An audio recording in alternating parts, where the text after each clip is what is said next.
Alright guys, welcome back to another Opera Omnia video where we have the free-to-play Force Level Enhancement Guide for the characters that are going to be released in August. So we're going to be covering the entire list of characters who will have their Force Level Enhancement unlocked, and I'm going to let you guys know which ones I would recommend either to fully give them a 30 out of 30, or 23 out of 30, or 13 out of 30, or just not give them any at all and just wait until a future date to give them any of their force enhancements. So let me know what you guys think down in the comment section below, and let's go ahead and get started. So the first things first is I do want to recap from one of these slides from my first free-to-play guide, is talking about the different levels of the force level enhancements. Now, of course, this information you can easily access within game whenever you look at a character's force level enhancements. If you click on each one of the passives, then it'll give you an idea of what you will actually benefit, or what the character will benefit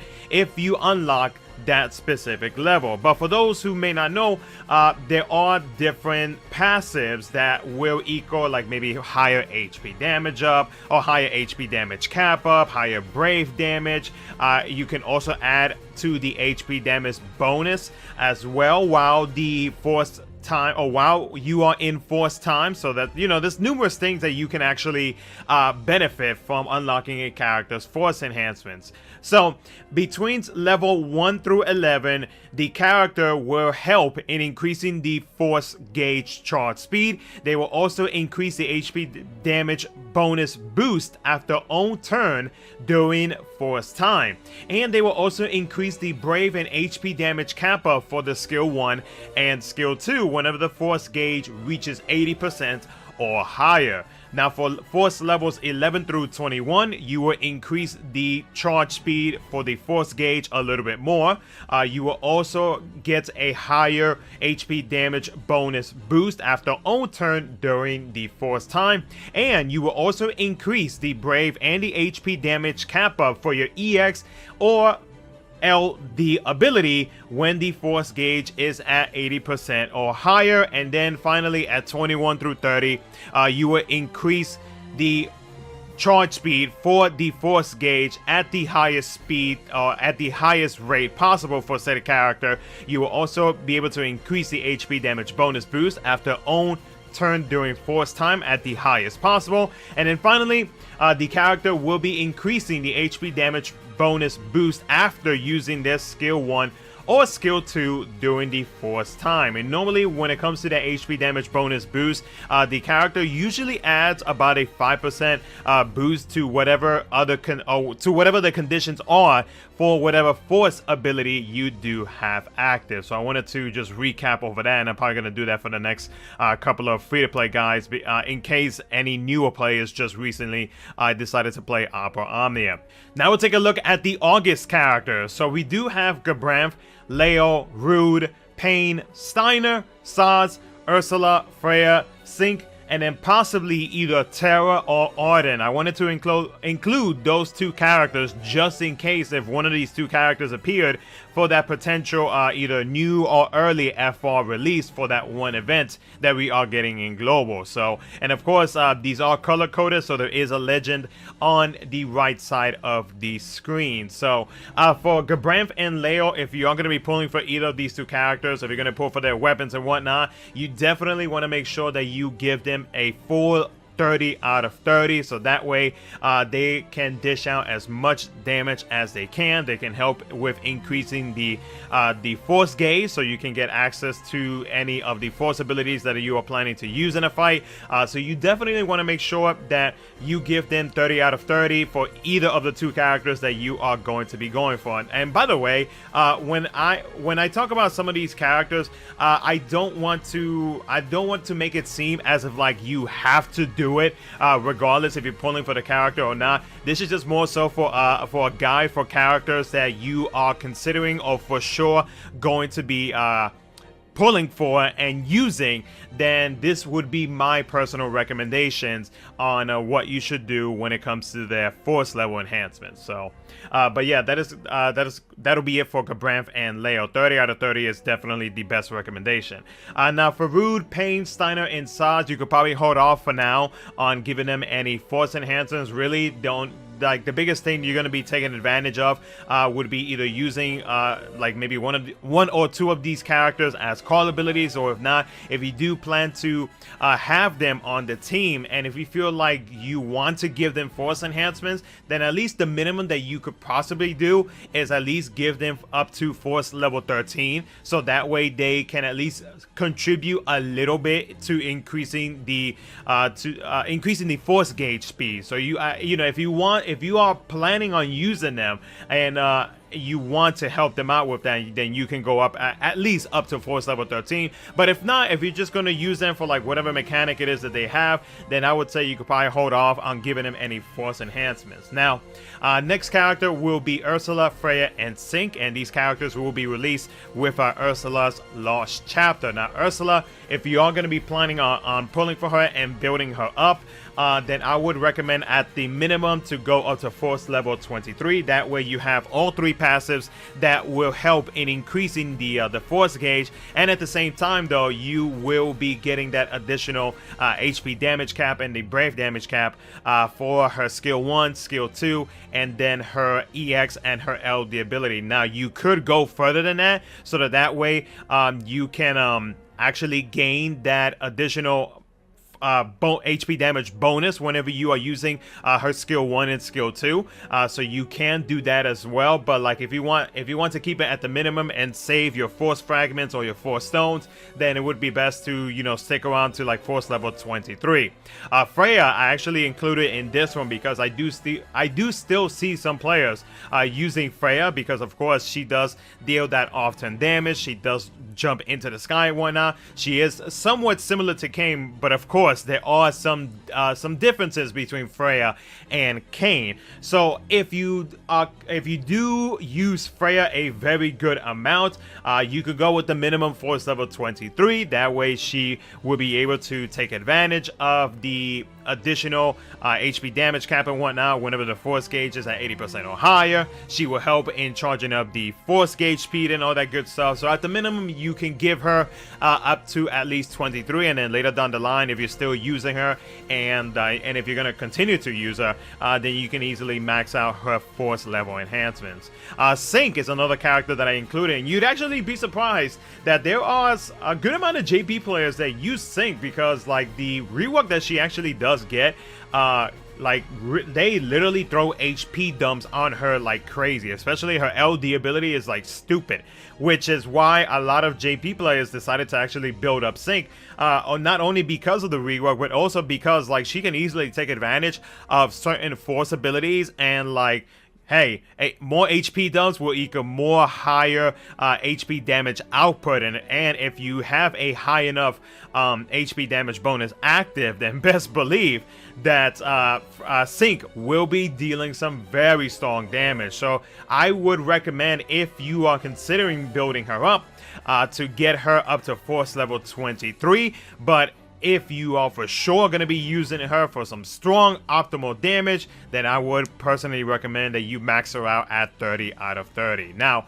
for Terra and Arden, these are BT units. Arden, if he does, or Arden or Terra really, if they either of the two do receive their FR weapons, then I would recommend that you fully max them out, so that way you can take advantage of the rework and all that good stuff that they're going to be getting, and then the force ability as well will help them out with having those force level enhancement passives unlocked. So in my opinion, I would recommend that you fully give them a 30 out of 30. Now, the next characters we're going to go over is Fujin, Caius, Sid, Shalata, Exdef, Afmal, Ida, Lena, Irvine, Reno, Ash, Alice, Cloud of Darkness, Setzer, and Sarah. So let's start off with Fujin, Caius, and Sid, who are going to be released together in the same banner. All three of them will be getting their force level enhancements. For Fujin, if you are planning on using or planning on pulling for her FR weapon, then I would at the minimum give her up to force level 23. That way you get the speed passives to increase the force gauge. You'll be able to increase her HP damage cap whenever you are at 80% or higher in the force gauge and whatnot. And I mean, I think it's probably best to give her at the minimum that. Now, unless you are planning on using her a huge amount, then you can possibly max her out, but at the minimum you would probably go with force level 23, or if you really want to, you could probably even go lower than that and at least go to force level 13. That way you have 2 out of the 3 passes to increase the force speed. Now, the force charging speed, excuse me. Now with Caius, if you are gonna be using him, because he is a debuffer and at the same time he does deal some pretty good damage. So Caius, like, if you want to make sure that you get the most out of him in terms of damage, then force level 23 would probably be best. That way his skill 1, skill 2, EX, and LD, they can benefit once you reach 80% or higher in the force gauge in getting that additional HP damage cap up with their abilities. If not, then you could probably even go up to 3 out of 3 at 30 out of 30, so that way he can actually add to the HP damage bonus whenever you are in force time, so you can do that as well.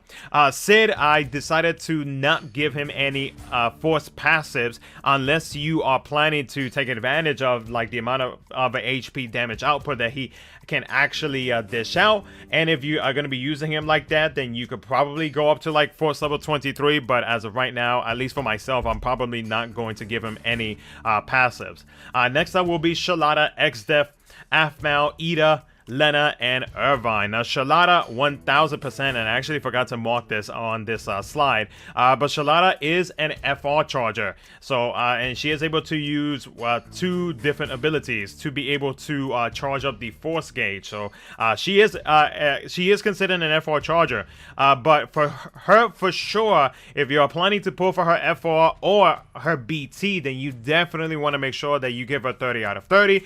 That way, she will be able to benefit from all of the passives, and you will be able to benefit from it as well. So for her and for what she is going to be getting and whatnot, that I would personally recommend that you give her a max of 30 out of 30. Now for XDEF, depending on how you are going to use them, you can go 2 different ways. So if you're going to be taking advantage of only his HP poison and the different debuffs that he has, or even his BT effect, you could probably go at the lowest force level 13. That way he can benefit from helping in increasing the force gauge speed with 2 out of the 3 passives.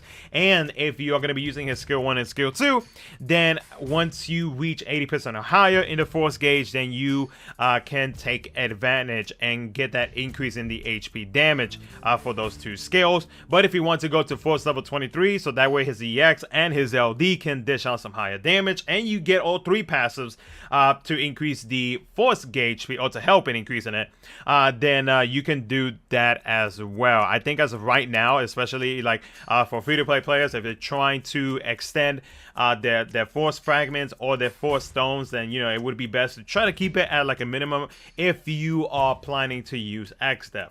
Now for Afmal, Ida, Lena, and Irvine, I mean, Lena, you could probably hold off until a later day, because I mean, she does have that sweet mechanic where she grants a buff to prevent debuffs from being inflicted, so that is helpful for that. Later down the line, I'm probably going to give her force enhancements, but not right now. I'm probably going to hold off and just take advantage. I'll continue to take advantage of her of that debuff evasion mechanic that she has via the buff, so you can probably hold off as well.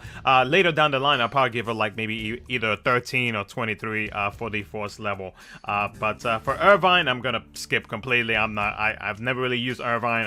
I'm not really too crazy of a fan of Irvine, so I am gonna hold off on that. Ida, most players from what I've seen, like doing co-op sessions, I see her being used as a call ability, so I would probably hold off on giving her any force level enhancement. enhancements. And then FMAL would probably be the same way, really just going to be taking advantage of her mechanics and whatnot. Or at the minimum, if you think that you're going to be using FMAL like that, then you can give her at least either Force level 13 or maybe even 10, you know, if you're feeling a little spiteful.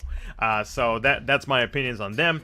Next up, we're going to talk about Reno, Ashe, and Alice. Now, Reno, for sure, you can give him either Force level 23, or if you are going to take advantage of his mechanic with his FR ability, then you definitely want to max him out, because you want to, of course, gain all the advantages that you get whenever you have all of the Force passives unlocked. So you can do that, or you can give him up to 23, so that way he has all 3 of those speed passives unlocked for the Force gauge charging.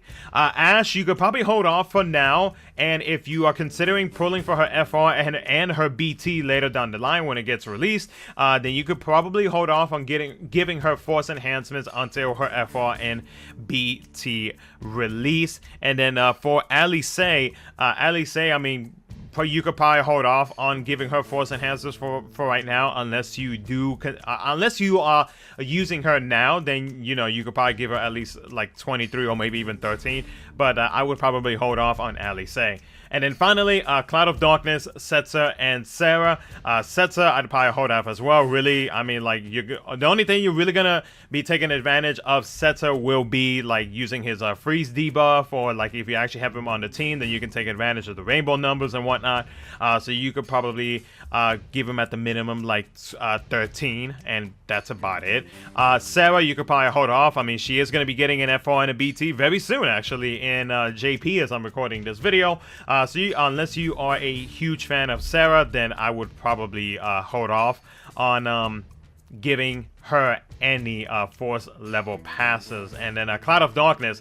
Cloud of Darkness, in my opinion, if you get her FR or not, depending on how you are planning to use Cloud of Darkness, like if you're just going to use Cloud of Darkness just straight up DPS, I would personally give her a 30 out of 30, because like the rework that she gets, like she gets HP dumps galore, and she's gonna be very powerful. So you definitely want to take advantage of the HP damage cap up for her skills and whatnot, and of course adding to into helping with the Force gauge increase. And then if you are planning to using or if you are planning on pulling for her FR weapon, then I would still give her the same recommendation of giving her a 30 out of 30, so that way, you know, you can take advantage of everything. She can dish out the maximum damage output while in Force time and all that good stuff. So definitely max her out if you are thinking about using her, and like, you know, continuously using her afterwards. Now, something that I did want to add to this video that I didn't do on the last one, because like since it was my first free-to-play guide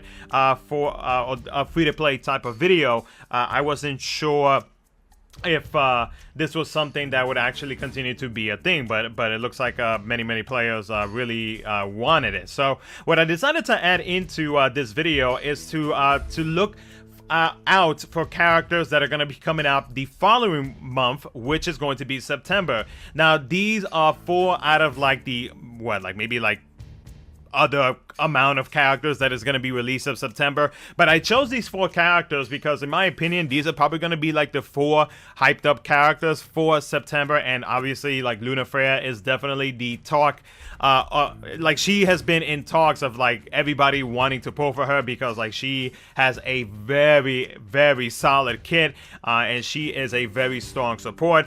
So for her, like, you know, to try to help out players in planning out on how to spend their Force level or their Force fragments or Force stones, I included this slide so that you can possibly, you know, think ahead of everything that is being released in August, and think about some of the characters that are going to be coming out in September. Now, there are other characters, but these are the 4 that I chose, that I myself would probably give Force level enhancements or unlocking their Force level enhancements for these characters. So Luna Freya is one that a lot of players are waiting up for, and she is easily going to be a 30 out of 30. Vayne is going to be getting a rework, and his FR, he is an easy 30 out of 30, because like his damage output is so much better now. Core, 1000%, 30 out of 30. He is very, very good. His FR is fantastic. He does get a great rework and whatnot. And then Ultimecia, she only gets her BT plus and a rework. But from what I have seen with some of the videos that I have seen from JP players, she definitely has become a much stronger character once again. So for her, she would be like a 30 out of 30, or maybe at the minimum like a 23 or a 25 out of 30. But these are some of the characters to consider if you're trying to look ahead of August into September. So but yeah, guys, other than that, that's gonna be it for this video. Let me know what you guys think down in the comment section below. Let me know if there's anything that I could possibly improve on when it comes to this type of videos, or I guess like this free-to-play force enhancement guide and all that good stuff. Do let me know down in the comment section below. But I hope you guys enjoyed it. Take care. I'll catch you guys in the next one.